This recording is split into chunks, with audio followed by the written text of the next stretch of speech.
a José Cruz, desde hace auditora.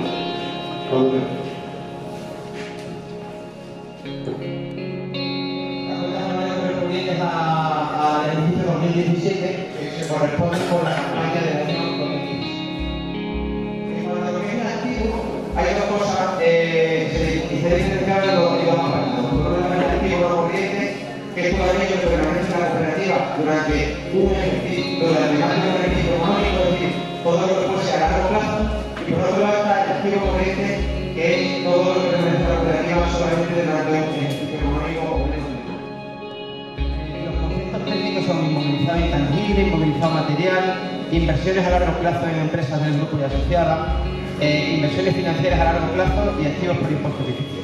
Si os fijáis, el importe más significativo sería el inmovilizado material, que es donde tenemos englobado todos los terrenos y construcciones, es decir, todas las inversiones que hay hechas en la cooperativa, es decir, el terreno, las construcciones, las maquinarias, todo lo que hay invertido en la cooperativa, ¿no? Pues el importe del inmovilizado material, 4.031.850 euros para el ejercicio anterior y para este ejercicio, perdón, y 4.316.427 en el ejercicio anterior.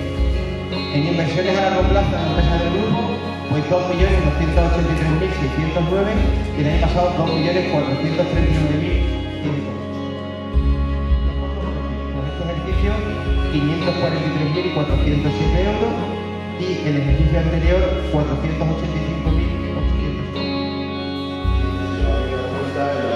Que ha hecho la auditoría el resultado del trabajo propio de la cooperativa, el resultado ha sido también positivo desde más de 36.000 euros.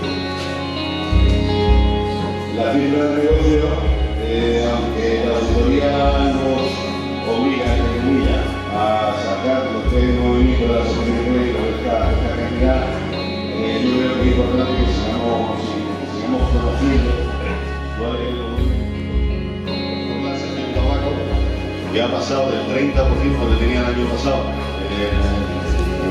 cifra de negocio sobre el global, al 26%.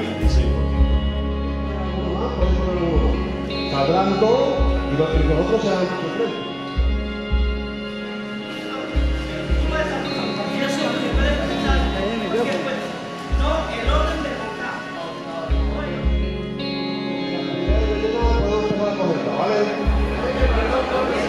Dos nombres.